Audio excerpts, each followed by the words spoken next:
প্রিয় শিক্ষার্থী, তোমরা আমাকে শুনতে পাচ্ছ?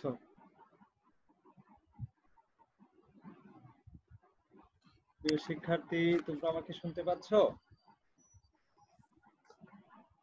জি স্যার। Yes, sir. ওকে।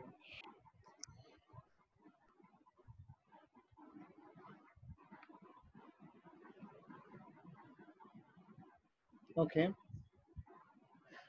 তো সবাই ভালো আছো না? জি স্যার, আছি আলহামদুলিল্লাহ। তো প্রিয় শিক্ষার্থী, আসসালামু আলাইকুম। আমরা আমাদের আজকে 10ম লেকচার শুরু করতে যাচ্ছি। তো শুরুতেই আমি আমার আজকের লেকচারের যে কার্যক্রমগুলো আছে, অর্থাৎ যে অধ্যায় নিয়ে আমরা আলোচনা করব, আজকে আমরা 8ম অধ্যায়ের বাকি অংশ নিয়ে আলোচনা করব। গত ক্লাসে আমরা প্রথম অংশ নিয়ে আলোচনা করেছিলাম, অনেকগুলো টপিক সেখানে ছিল। আজকে আমরা বাকি যে টপিকগুলো আছে সেই টপিকগুলো নিয়ে বিস্তারিত আলোচনা করব। প্লাস তোমাদের যে বাসার কাজ আছে সেগুলো সেখানে দেওয়া আছে স্লাইডগুলোর মধ্যে, তো তোমরা সেটা দেখতে পাবে ইনশাআল্লাহ। তো আমরাও সেটা পর্যালোচনা করার চেষ্টা করব। তো শুরুতেই আমি তোমাদের সাথে আমার আজকের আলোচনার যে স্লাইডগুলো আছে সেগুলো শেয়ার করতে চাচ্ছি। তো প্রিয় শিক্ষার্থীরা, চলো আমরা স্লাইডগুলো দেখি।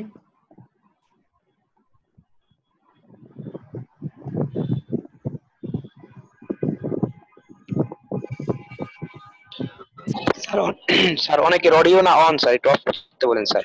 হ্যাঁ, আমি এটা দেখতেছি।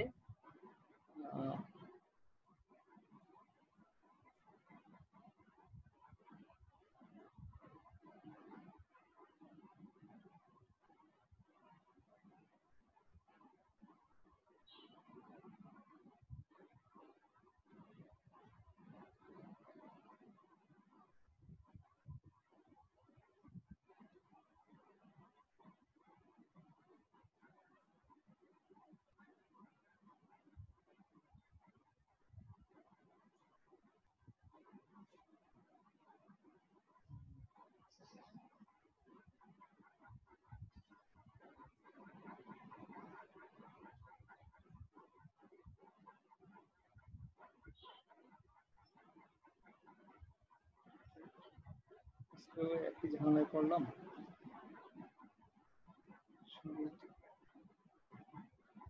স্লাইড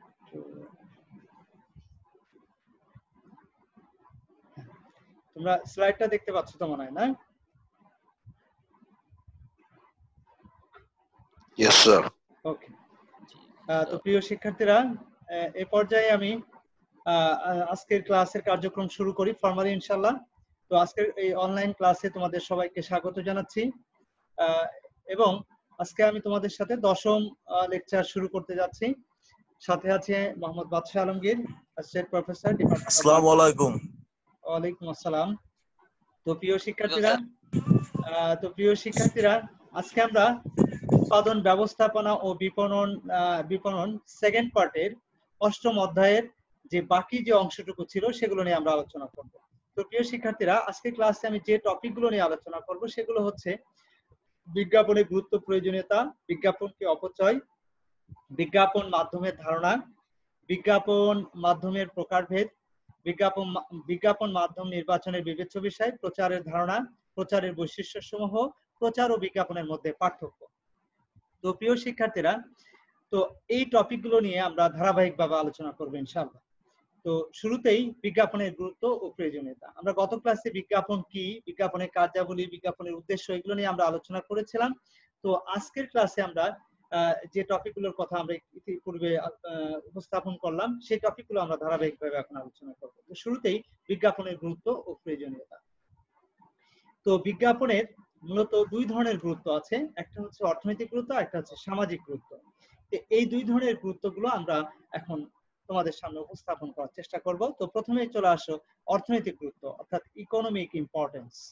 বিজ্ঞাপনের আসলে অর্থনৈতিক গুরুত্ব কি সেটা আমরা একটু দেখি। প্রথমে দেখো, বিজ্ঞাপন সাধারণত যেটা করে সেটা হচ্ছে চাহিদা সৃষ্টি করে। বিজ্ঞাপন কি করে? চাহিদা সৃষ্টি এবং বৃদ্ধি করে। বিজ্ঞাপনের মাধ্যমে কিন্তু দেখো, সাধারণ মানুষ, আমরা যারা বিভিন্ন পণ্য সম্পর্কে, বিভিন্ন সম্পর্কে ধারণা থাকে না, তাদের ভিতরে কিন্তু এক ধরনের চাহিদা সৃষ্টি করে বিজ্ঞাপন।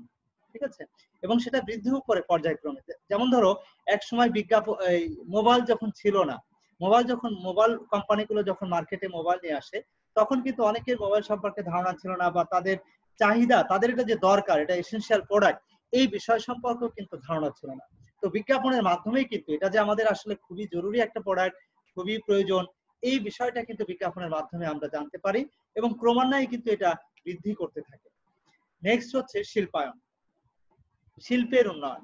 দেখো নতুন নতুন যত শিল্প প্রতিষ্ঠানগুলো গড়ে ওঠে, সমস্ত শিল্প প্রতিষ্ঠানগুলো কিন্তু গড়ে ওঠার ক্ষেত্রে বিজ্ঞাপন গুরুত্বপূর্ণ ভূমিকা রাখে, কারণ বিজ্ঞাপনের মাধ্যমেই কিন্তু এই শিল্প প্রতিষ্ঠানগুলো ত্বরান্বিত হয়, অর্থাৎ তারা তাদের উৎপাদনকৃত প্রোডাক্ট তারা ক্রেতাদের সামনে উপস্থাপন করতে পারে, বোঝাতে পারে যে এই কি কি প্রোডাক্ট তারা তৈরি করছে, এবং এই প্রোডাক্টটা তাদের কি কাজে লাগবে ইত্যাদি বিষয় সম্পর্কে ক্রেতাদের সামনে উপস্থাপন করা যায় বিজ্ঞাপনের মাধ্যমে। এইভাবে নতুন নতুন শিল্প প্রতিষ্ঠানের উদ্ভাবন করা সম্ভব হয়। 3 নম্বর হচ্ছে বৃহদায়তন উৎপাদন। বৃহদায়তন উৎপাদনটা কি? বিজ্ঞাপনের মাধ্যমে সাধারণত ক্রেতাদের কাছে নতুন নতুন পণ্যের চাহিদা সৃষ্টি এবং বৃদ্ধি পায়, এর ফলে বিক্রয় বৃদ্ধি পায়, আর সে কারণেই বৃহদায়তন উৎপাদন করা সম্ভব হয়। নেক্সট হচ্ছে বিক্রয় ও মুনাফা বৃদ্ধি। বিক্রয় ও মুনাফা বৃদ্ধি অর্থাৎ বিক্রয় এবং মুনাফা বিজ্ঞাপনের মাধ্যমেই তো, যেহেতু বিজ্ঞাপনের মাধ্যমে পণ্যের পরিচিতি ঘটানো সম্ভব হয়, এর ফলে সেলস বেড়ে যায়, আর সেল বাড়া মানে অটোমেটিক্যালি মুনাফাও বৃদ্ধি পাবে। দেন হচ্ছে 5 নম্বর উৎপাদন খরচ হ্রাস। উৎপাদন খরচ কিন্তু কম হবে। কিভাবে কম হবে? বিজ্ঞাপনের মাধ্যমে ব্যাপক চাহিদা সৃষ্টি হবে, এর ফলে যখন ব্যাপক চাহিদা সৃষ্টি হয় স্বাভাবিকভাবে কিন্তু তখন উৎপাদন বেশি হবে, আর উৎপাদন যখন বেশি করা হবে তখন কিন্তু production cost, per unit production cost কি হবে? কম হবে। এই জন্য বলা হচ্ছে উৎপাদন খরচটা কি হয়? কমে যায়। অর্থাৎ চাহিদা যত বৃদ্ধি পাবে উৎপাদন তত বেশি করা হবে, আর এর ফলে কিন্তু তোমার কি হবে? তোমার উৎপাদন খরচ কমে যাবে। প্রতিযোগিতা মোকাবেলা।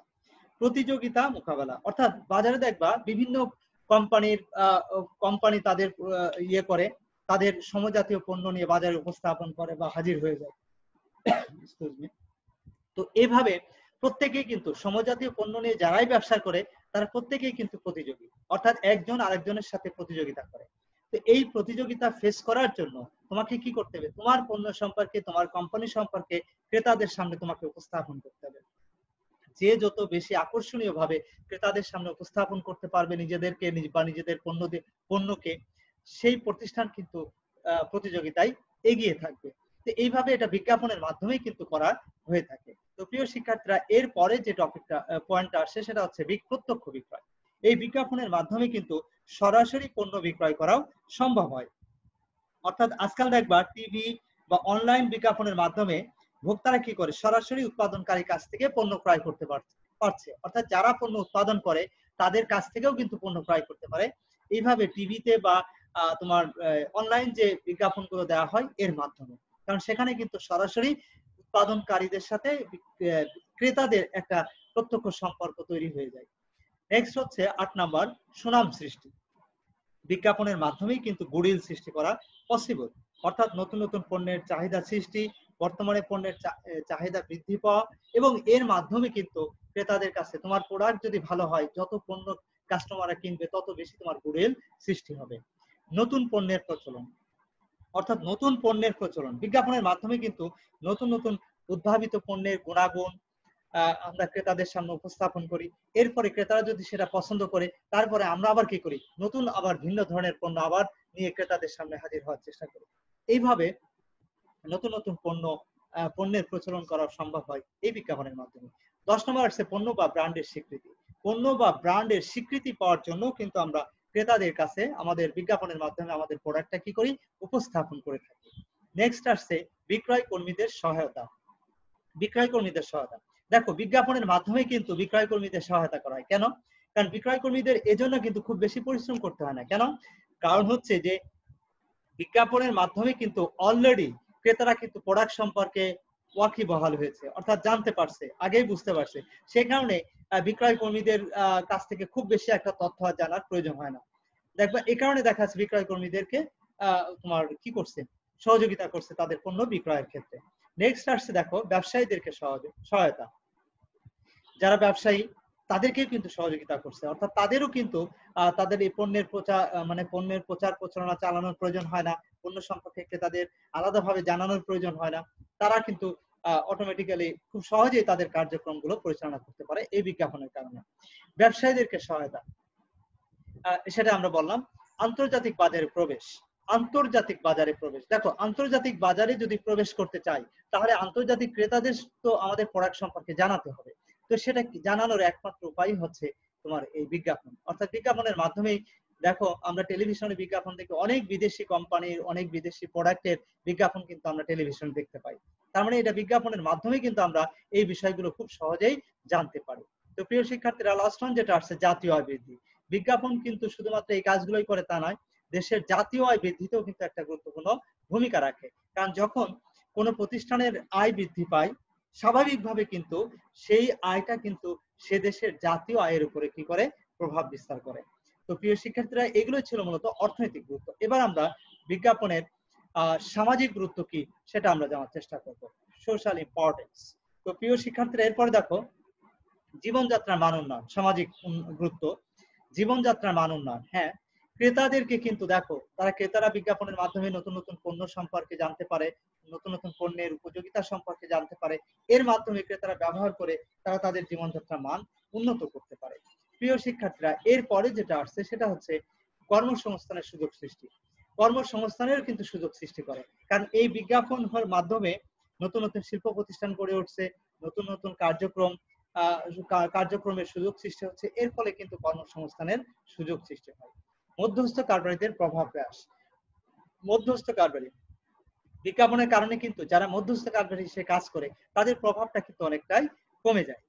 নেক্সট আসছে কাঙ্ক্ষিত পণ্য পেতে সহায়তা, অর্থাৎ ক্রেতারা যাতে তারা তাদের কাঙ্ক্ষিত পণ্য, যে পণ্যটা চাচ্ছে, তারা কিন্তু বিজ্ঞাপনের মাধ্যমে কিন্তু বুঝতে পারে কোন পণ্যটা তাদের দরকার। অ্যাকচুয়ালি বিজ্ঞাপনে কিন্তু পণ্যের সুবিধা, পণ্যের ব্যবহার, পণ্যের গুরুত্ব বা পণ্যের গুণাগুণ, এই বিষয়গুলো কিন্তু ক্রেতাদের সামনে উপস্থাপন করা হয়। তো সে কারণে কিন্তু তারা সহজেই এই বিজ্ঞাপনের মাধ্যমে কি করতে পারে, এই পণ্যের যে কাঙ্ক্ষিত যে পণ্য, সেই পণ্যটা তারা সহজেই আইডেন্টিফাই করতে পারে।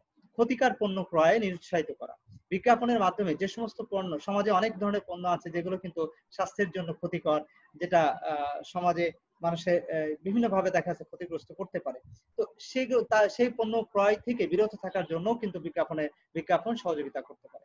সামাজিক কল্যাণ ও সচেতনতা বৃদ্ধি, অর্থাৎ সামাজিক কল্যাণ বা সচেতনতা বৃদ্ধির ক্ষেত্রেও কিন্তু বিজ্ঞাপন গুরুত্বপূর্ণ ভূমিকা রাখে। তো প্রিয় শিক্ষার্থীরা, এরপরে যেটা আসছে দেখো জাতীয়তা বোধ সৃষ্টি। বিজ্ঞাপনে দেখবা মাঝে মধ্যেই কিন্তু বলা হয় যে দেশীয় পণ্য কিনে হও ধন্য। তার মানে এই কথাটা বলার অর্থ কি, যে আমাদের ভিতরে এক ধরনের জাতীয়তা বোধ জাগ্রত করে। তো এইভাবেই মূলত বিজ্ঞাপনের মাধ্যমে ক্রেতাদের মধ্যে একটা জাতীয়তা বোধ সৃষ্টি করা সম্ভব হয়। শিক্ষামূলক দিক, বিজ্ঞাপনের কিন্তু শুধুমাত্র যে পণ্যের বিক্রয় বাড়ানোর কাজ করে তা কিন্তু নয়। বিজ্ঞাপনের মাধ্যমে ক্রেতাদেরকে বিভিন্ন বিষয় সম্পর্কে, পণ্যের বিভিন্ন দিক, পণ্যের বিভিন্ন ব্যবহার, পণ্যের বিভিন্ন ভালো ভালো দিক, খারাপ দিক, সবকিছু কিন্তু ক্রেতাদের সামনে উপস্থাপন করা হয় এবং এর মাধ্যমে কিন্তু ক্রেতারা সেটা শিখতে পারে। দেন 9 নম্বর দেখো রুচির উৎকর্ষ সাধন।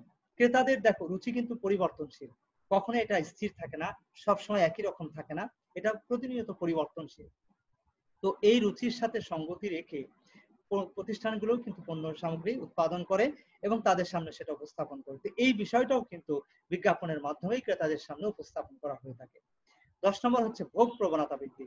ক্রেতাদের ভোগ প্রবণতা, অর্থাৎ বিজ্ঞাপনের কারণেই কিন্তু আমরা দেখবা আমরা অনেক পণ্য কিন্তু সম্পর্কে জানতামই না, এটা যে আমাদের প্রয়োজন বা এটা যে আমাদের ভোগ করলে আমরা আমাদের জীবনযাত্রার মান উন্নত হবে, এরকম এই বিষয়গুলো সম্পর্কে ধারণা ছিল না, কিন্তু বিজ্ঞাপনের কারণে কিন্তু সেটা আমরা বুঝতে পারছি। তখনই কিন্তু আমাদের বেশি বেশি পণ্য কেনার বা ব্যবহার করার যে আগ্রহ সেটা কিন্তু তৈরি হয়।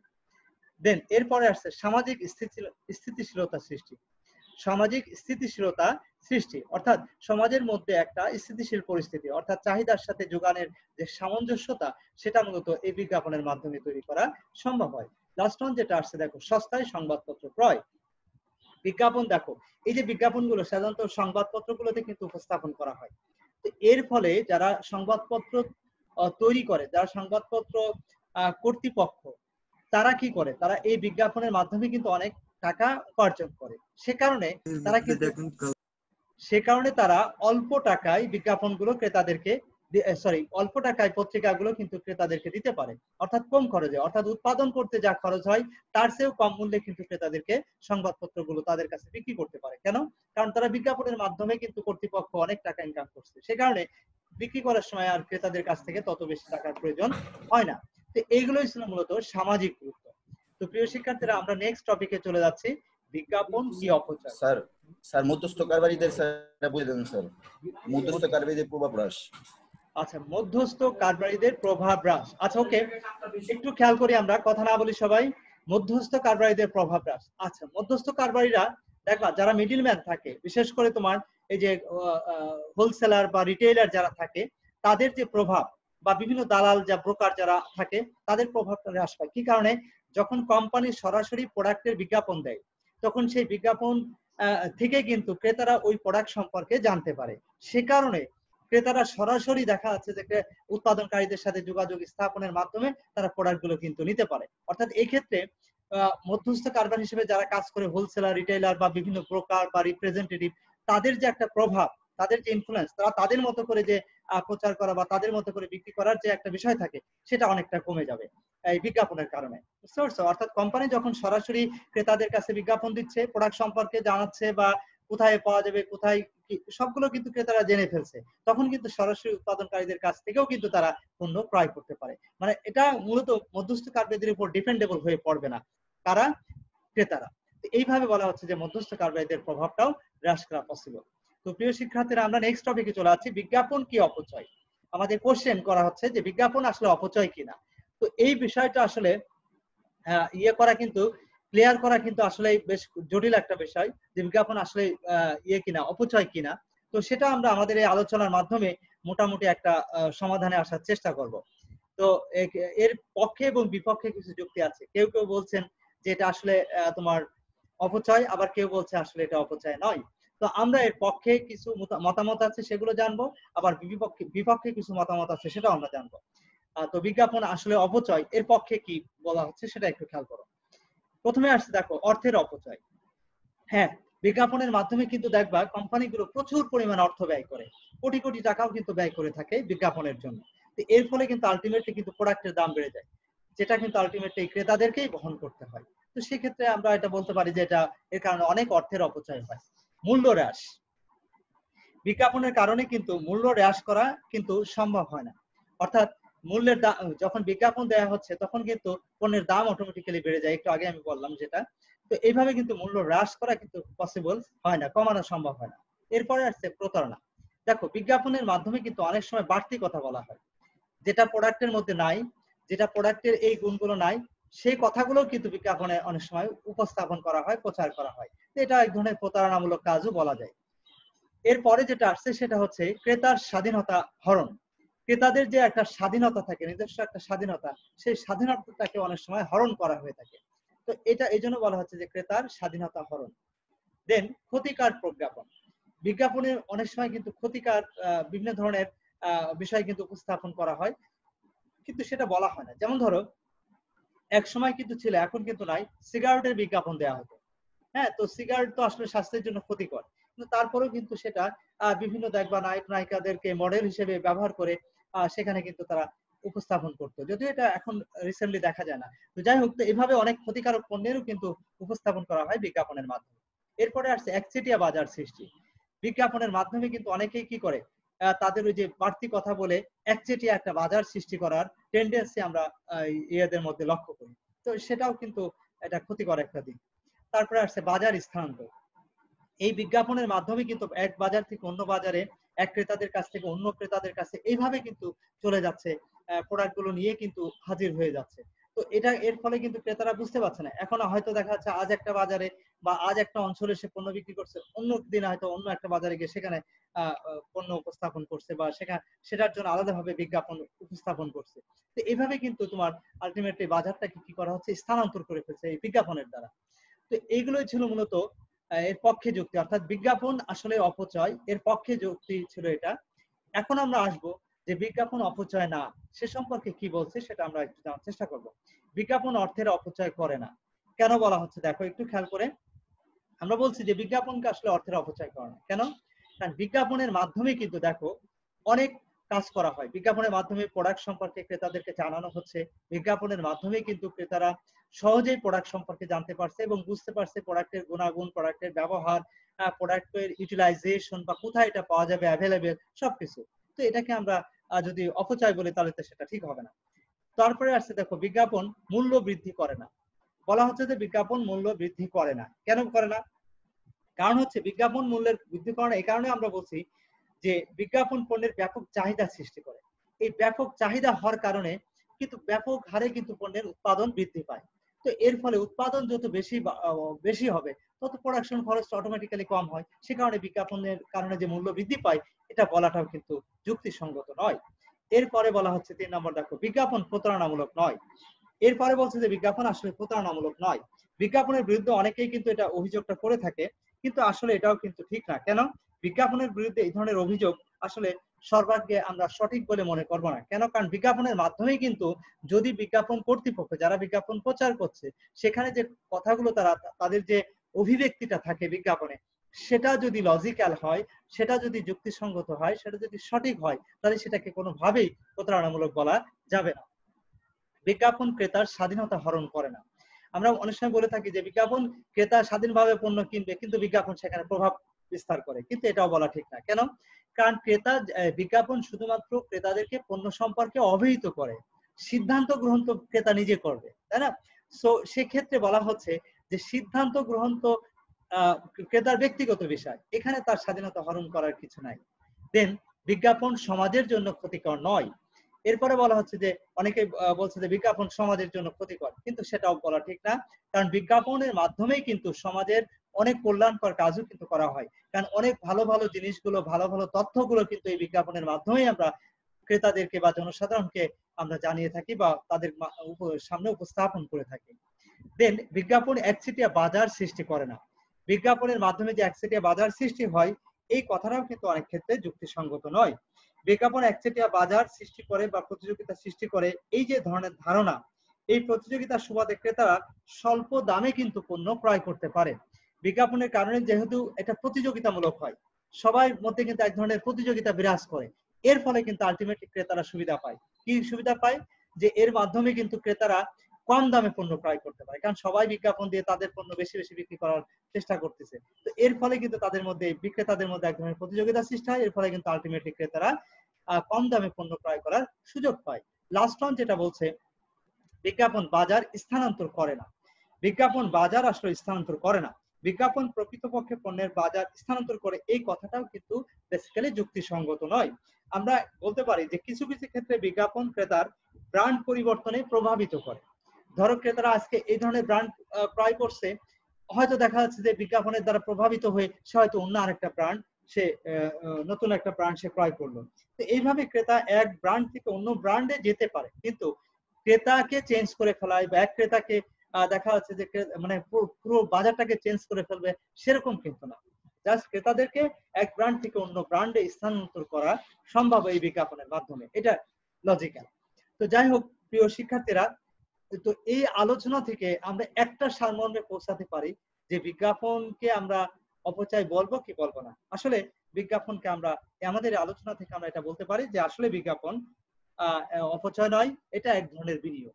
ঠিক আছে, এটাকে আমরা এক ধরনের বিনিয়োগ হিসেবে গণ্য করবো। এটা খরচ হচ্ছে, প্রচুর পরিমাণ অর্থ ব্যয় করা হয়, কিন্তু বেসিক্যালি এটা এক ধরনের বিনিয়োগ, এটাকে আমরা কোনোভাবেই অপচয় বলবো না। তো প্রিয় শিক্ষার্থীরা, আমরা নেক্সট টপিকে চলে আসছি, বিজ্ঞাপন মাধ্যমের ধারণা। বিজ্ঞাপন মাধ্যম বলতে আমরা কি বুঝি দেখো একটু খেয়াল করে। বিজ্ঞাপন মাধ্যম কাকে বলে? বর্তমান সম্ভাব্য ক্রেতাদের কাছে পণ্য বা সেবা সম্পর্কিত বিভিন্ন ধরনের তথ্য পৌঁছে দেওয়ার জন্য যে সকল উপায় বা কৌশল আমরা ব্যবহার করি তাদেরকে আমরা বিজ্ঞাপন মাধ্যম বলছি। যেমন এক কথায় যদি আমরা বলি তাহলে আমরা বলতে পারবো এই যে যার সাহায্যে বিজ্ঞাপন প্রচার করা হয় তাকে বিজ্ঞাপন মাধ্যম বলে। একেবারে সহজ কথা এটা। তো সেটা কি কি হতে পারে মাধ্যমগুলো? যেমন ধরো রেডিও, টেলিভিশন, সংবাদপত্র, ম্যাগাজিন, লিফলেট, পোস্টার, বিলবোর্ড, হ্যাঁ ইত্যাদি, এগুলো সবই হচ্ছে বিজ্ঞাপন মাধ্যম। তো প্রিয় শিক্ষার্থীরা, আমরা বিজ্ঞাপন মাধ্যম কি জানলাম, এবার আমরা যেটা জানবো সেটা হচ্ছে বিজ্ঞাপন মাধ্যমের প্রকারভেদ। বিজ্ঞাপন মাধ্যম আসলে কি কি ধরনের হতে পারে তাদের সাথে আমরা একটু পরিচিত হওয়ার চেষ্টা করব আমাদের এই টপিকের মাধ্যমে।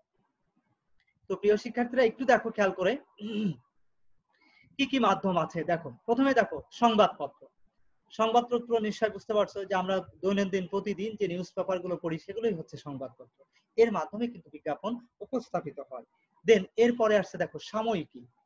সাময়িকী সাময়িকী কি? এই যে প্রতি সপ্তাহে সপ্তাহে, প্রতি মাসে মাসে বা প্রতি 15 দিন পর পর এক ধরনের ম্যাগাজিন আমরা ইয়ে করে বের করা হয়, প্রকাশ করা হয়, বিভিন্ন কোম্পানিগুলো এটা করে থাকে। এখানেও কিন্তু বিজ্ঞাপন প্রচার করা হয়। এরপরে আসছে রেডিও। রেডিওতে কিন্তু প্রচুর পরিমাণ বিজ্ঞাপন দেওয়া হয়। তোমরা এটা দেখে থাকবে ইতিমধ্যে, তোমরা এফএম রেডিও আর যে বিভিন্ন চ্যানেল আছে সেটা তোমরা হয়তো শুনে থাকবে। সেখানে কিন্তু প্রচুর পরিমাণ পণ্য সামগ্রীর বা কোম্পানির বা প্রোডাক্টের বিজ্ঞাপন প্রচার করা হয়ে থাকে। টেলিভিশন, আমরা নিঃসন্দেহে দেখি, এটা প্রতিনিয়ত দেখি, বিভিন্ন পণ্য এই টেলিভিশনের সামনে উপস্থাপন করা হয়, অর্থাৎ এটাও এক ধরনের বিজ্ঞাপন। প্রত্যক্ষ ডাক। প্রত্যক্ষ ডাক নিশ্চয়ই বুঝতে পারছো তোমরা। প্রত্যক্ষ ডাক হচ্ছে সরাসরি মেইল করা হয়। দেখবা আজকাল কিন্তু হয়তো চিঠিপত্রের মাধ্যমে দেওয়া হয় না, কিন্তু মেইল করা হয়। কিন্তু বিভিন্ন কোম্পানি তাদের প্রোডাক্ট সম্পর্কে বিভিন্ন তথ্য কিন্তু তারা মেইলের মাধ্যমে বিভিন্ন ক্লায়েন্টদের কাছে, নন আননন বিভিন্ন জনের কাছে কিন্তু তারা কি করে, মেইল করে তাদের সম্পর্কে জানায়। এটাও এক ধরনের প্রত্যক্ষ ডাক। বহি বিজ্ঞাপন। বহি বিজ্ঞাপনটা কি? বহি বিজ্ঞাপনটা হচ্ছে এক ধরনের বিজ্ঞাপন, এটা বেশ পুরাতন একটা মাধ্যম। শহর, বন্দর বা বিভিন্ন গুরুত্বপূর্ণ স্থানে, রাস্তার পাশে, রেলপথের পাশে, দৃশ্যমান কোন স্থানে অথবা খোলা আকাশের নিচে কি করা হয়? খোলা আকাশের নিচে বিভিন্ন ধরনের বিশাল বিশাল সাইনবোর্ড আমরা দেখে থাকি, তাই না? তো এই সাইনবোর্ড গুলোকে মূলত আমরা বহি বিজ্ঞাপন বলে থাকি। এরপরে দেখো পরিবহন বিজ্ঞাপন। তোমরা দেখে থাকবে যে বিভিন্ন বাস, রিক্সা, সিএনজি এরকম বিভিন্ন পরিবহনের গায়ে দেখবা বিভিন্ন ধরনের লেখা, লিফলেট, ব্যানার এগুলো ছাপিয়ে দেওয়া হয়। তো এটাকে আমরা বলি পরিবহন বিজ্ঞাপন। দেন চলচ্চিত্র বিজ্ঞাপন।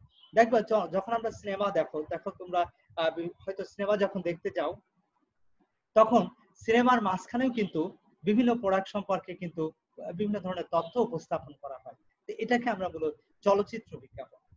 এরপরে চলে আসো নেক্সট যেটা আসছে, বিশেষ করে তোমরা চলচ্চিত্র বিজ্ঞাপনের সময় কিছু শিক্ষামূলক কিছু কথাবার্তা বলে আগে, পরে বা মাঝখানে।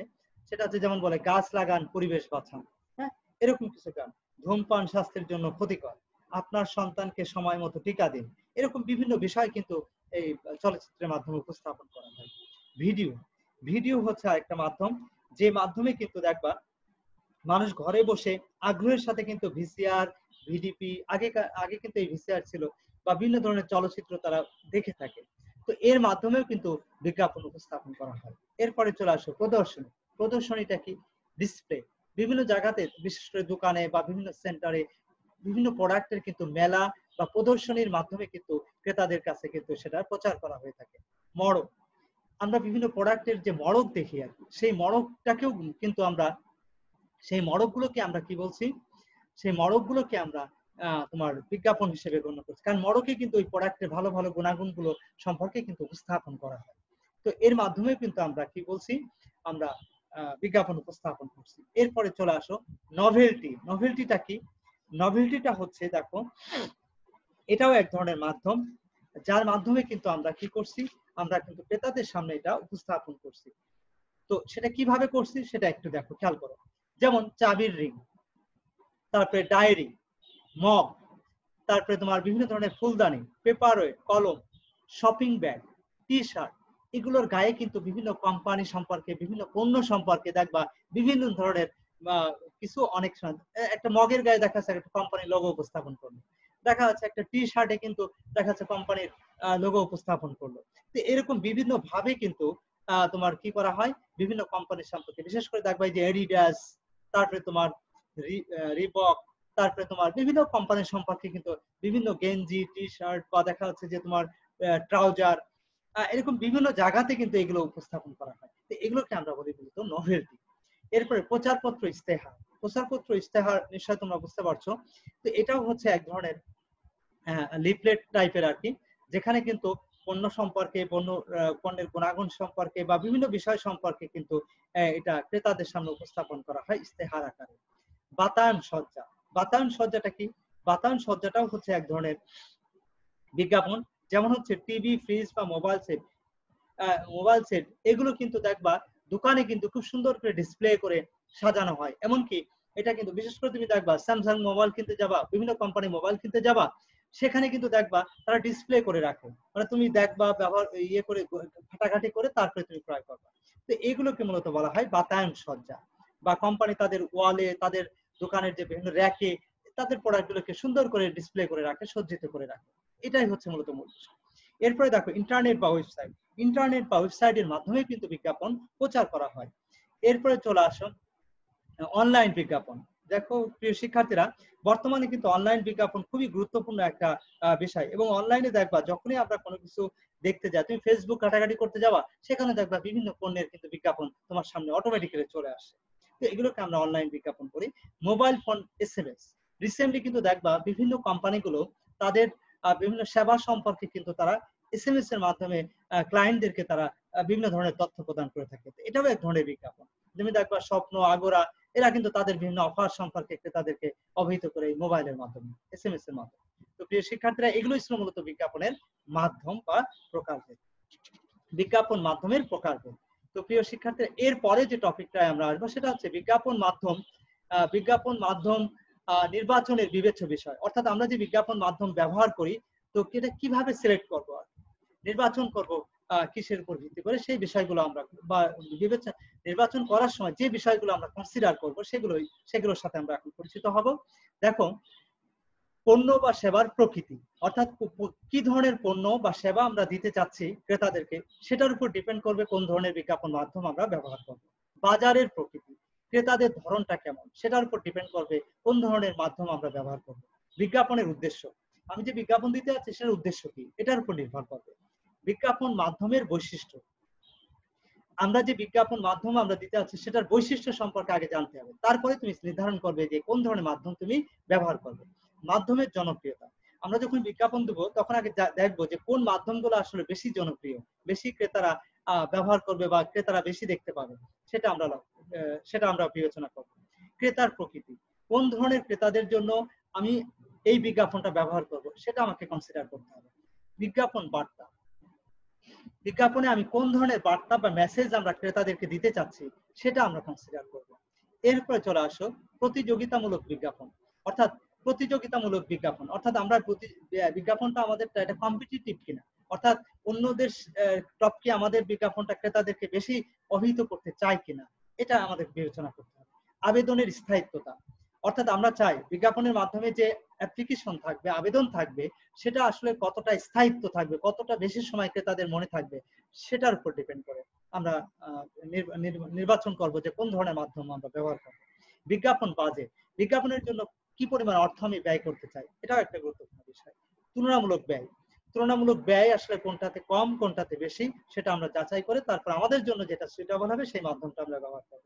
লাস্ট ওয়ান যেটা আসছে সরকারের নীতিমালা, সরকারের কোনো নীতিমালা আছে কিনা, সেই নীতিমালা থাকলে সেই নীতিমালাগুলো অনুসরণ করে তারপরে আমাকে মূলত বিজ্ঞাপন ব্যবহার করতে হবে। তো প্রিয় শিক্ষার্থীরা, এগুলো ছিল হচ্ছে কোনো বিজ্ঞাপন মাধ্যম আমরা ব্যবহার করব সেটা নির্বাচনের যে বিষয়গুলো আমরা বিবেচনা করি সেই বিষয়গুলো ছিল এটা। প্রিয় শিক্ষার্থীরা, নেক্সট হচ্ছে প্রচারের ধারণা। প্রচার কাকে বলে, প্রচার সম্পর্কে আমরা একটু জানার চেষ্টা করি। দেখো, কোনো প্রকাশিত বা সম্প্রচারিত মাধ্যমে কোনো প্রতিষ্ঠান পণ্য বা সেবা ধারণা সম্পর্কে জনসাধারণের নিকট অনুকূল মতামত উপস্থাপিত হলে তখনই তাকে প্রচার বলা হবে। অর্থাৎ প্রচারের মাধ্যমে কিন্তু আমরা ক্রেতাদের কাছে সবচেয়ে গ্রহণযোগ্য একটা মাধ্যম কিন্তু এই প্রচার। সাধারণত দেখো, প্রতিষ্ঠান পণ্য সেবা ধারণা সম্পর্কে কোনো পত্রিকায় সম্পাদকীয়, উপসম্পাদকীয় বা অন্য কোনো কলামে বা নিবন্ধে প্রকাশিত বা রেডিও বা টেলিভিশনের কোনো প্রোগ্রামে সাধারণত এটা উপস্থাপিত হয়ে থাকে। প্রচার সাধারণত তৃতীয় পক্ষ দ্বারা কিন্তু এটা সংগঠিত হয়, এর জন্য কোনো কর্তৃপক্ষকে কোনো প্রকার অর্থ ব্যয় করতে হয় না, এক্ষেত্রে উদ্যোক্তার তেমন কোনো ভূমিকাও থাকে না, ফলে এটা ক্রেতাদের কাছে বেশি বিশ্বাসযোগ্য হয়ে থাকে। প্রিয় শিক্ষার্থীরা, প্রচারের বৈশিষ্ট্য কি? প্রচারের দেখো, বিপণন প্রসারের যে অন্য বিভিন্ন ধরনের মাধ্যম আছে তার মধ্যে সবচেয়ে স্বতন্ত্র একটা মাধ্যম হচ্ছে কিন্তু এই প্রচার। তো প্রচারের মাধ্যমে আমরা যে সুবিধাগুলো আমরা পেয়ে থাকি বা যে বৈশিষ্ট্যগুলো আমরা লক্ষ্য করি সেগুলো হচ্ছে, দেখো, নাম্বার ওয়ান, অর্থ ব্যতীত সংবাদ উপস্থাপন, অর্থাৎ অর্থ ছাড়াই কিন্তু প্রচারের মাধ্যমে সংবাদ উপস্থাপন করা হয়। দুই নম্বর হচ্ছে গ্রহণযোগ্যতা, এটার গ্রহণযোগ্যতা অন্য যে কোনো মাধ্যমের চেয়ে সবচেয়ে বেশি। কেন? কারণ এটা কিন্তু থার্ড পার্টি কিন্তু উপস্থাপন করে কোম্পানির হয়ে। যেমন ধরো, কোনো যেমন ধরো আমি এটা বলতে পারি এরকম যে কোনো একটা কোম্পানি সম্পর্কে তাদের ভালো ভালো কথা, স্কয়ার কোম্পানি সম্পর্কে ধরো প্রথম আলোতে একটা সম্পাদকীয়তে লেখা হলো যে স্কয়ার কোম্পানি আসলে দেশের ভালো ইয়ে করছে, তাদের ফার্মাসিউটিক্যাল কোম্পানির যে মেডিসিন গুলো তারা খুবই মানসম্মত এসে। তার মানে কি এক্ষেত্রে কিন্তু স্কয়ার কোম্পানির কোনো ভূমিকা নেই, এটা মানে স্বতঃস্ফূর্ত ভাবে সম্পাদকীয়তে লিখছে কিন্তু কে, প্রথম আলো লিখছে। এটা কিন্তু জাস্ট প্রথম আলো জনগণের জানানোর জন্য বা জনগণের সুবিধা দেওয়ার জন্য বা তাদের সচেতন করে তোলার জন্য কিন্তু এটা বলা হচ্ছে। তো এই ক্ষেত্রে কিন্তু স্কয়ার কোম্পানিকে কোনো অর্থ ব্যয় করতে হচ্ছে না। তো এই জন্য এটার গ্রহণযোগ্যতা অনেক বেশি থাকে। দৃষ্টি আকর্ষণ, সহজেই কিন্তু ক্রেতাদের এটা দৃষ্টি আকর্ষণ করা সম্ভব হয়, এর মাধ্যমে ব্যাপক জনগণের নিকট এটা উপস্থাপন করাও সম্ভব হয়। নিয়ন্ত্রণ, এটার উপর কিন্তু তোমার কোনো কোম্পানির কিন্তু নিয়ন্ত্রণ থাকে না, এটা এটা কিন্তু স্বাধীনভাবে তৃতীয় পক্ষ তার মতো করে এটা এক্সপ্লেন করে বা ব্যাখ্যা করে। এরপরে দেখো 6 নম্বর, স্বাধীন ব্যক্তি কর্তৃক পরিচালিত। এখানে কিন্তু স্বাধীন যে ব্যক্তি, যেমন প্রথমবার একটা স্বাধীন সংবাদ মাধ্যম, কোনো টেলিভিশন কর্তৃপক্ষ, তারা কিন্তু স্বাধীনভাবে তারা তাদের কার্যক্রম পরিচালনা করে, অর্থাৎ তাদের উপর কেউ প্রভাব বিস্তার করে না। তো এগুলোই ছিল মূলত প্রচারের বৈশিষ্ট্য। প্রিয় শিক্ষার্থীরা, এরপরে যেটা আসছে এটা আমাদের লাস্ট টপিক, প্রচার এবং বিজ্ঞাপনের মধ্যে পার্থক্য। প্রচার এবং বিজ্ঞাপনের মধ্যে আসলে বেসিক্যালি পার্থক্য কোথায় সেটা আমরা একটু জানার চেষ্টা করি। দেখো সংজ্ঞাগত পার্থক্যটা যদি আমরা দেখি তাহলে দেখো, সাধারণ দৃষ্টি আকর্ষণের জন্য পণ্য বা সেবা বা প্রতিষ্ঠান সংক্রান্ত ইতিবাচক ব্যবস্থাপনা যা অর্থ প্রদান ছাড়াই কিন্তু গণমাধ্যমে সংবাদ আকারে বা নিরপেক্ষ ভাবে স্থান পায়, একেই আমরা মূলত প্রচার বলি। আর বিজ্ঞাপন কাকে বলে? ওই যে পণ্যের চাহিদা সৃষ্টি বা বৃদ্ধি অব্যাহত রাখার জন্য অর্থ প্রদত্ত মাধ্যম, যা নির্দিষ্ট উদ্যোক্তা কর্তৃক পণ্য বা সেবা বা প্রতিষ্ঠান সংক্রান্ত যে কোনো ধরনের নৈবেক্তিক উপস্থাপনাকেই আমরা বিজ্ঞাপন বলি, যেটা আমরা ইতিমধ্যে আলোচনা করেছি গত ক্লাসে। তো প্রিয় শিক্ষার্থীরা, উদ্দেশ্য কি দেখো, প্রচারের মূল উদ্দেশ্য হলো জনকল্যাণ বা সেবা করা, আর বিজ্ঞাপনের উদ্দেশ্য হচ্ছে পণ্যর বিক্রয় বৃদ্ধির মাধ্যমে প্রতিষ্ঠানের মুনাফা বৃদ্ধি করার চেষ্টা করা, এটাই হচ্ছে তাদের মুখ্য উদ্দেশ্য। আর বিষয়বস্তুটা কি দেখো, প্রচারের বিষয়বস্তু অধিকাংশ ক্ষেত্রে অবাণিজ্যিক হয়ে থাকে, রাজনৈতিক, অর্থনৈতিক, সামাজিক বা ধর্মীয় ইত্যাদি বিভিন্ন বিষয়কে সামনে রেখে সাধারণত এটা পরিচালিত হয়।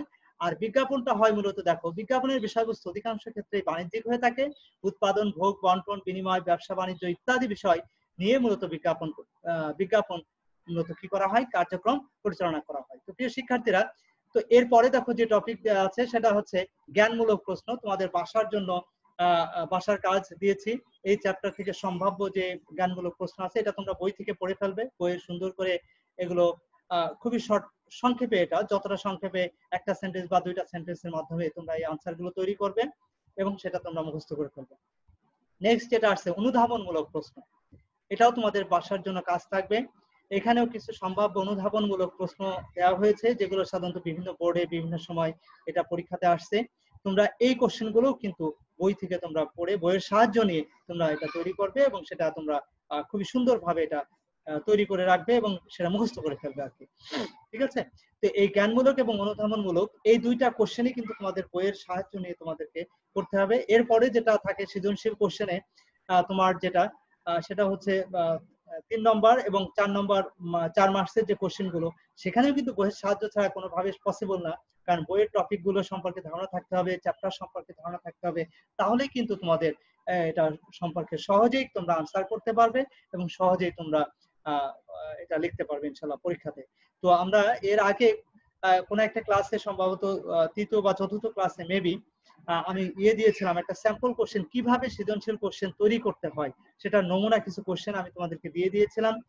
সেই লেকচার গুলো দেখলেই তোমরা বুঝতে পারবে সেখানে কিভাবে দিয়েছিলাম। তো সেই অনুযায়ী তোমরা এই সৃজনশীল কোশ্চেন গুলো তৈরি করবে এবং এটা প্র্যাকটিস করবে তোমরা ইনশাআল্লাহ, ঠিক আছে?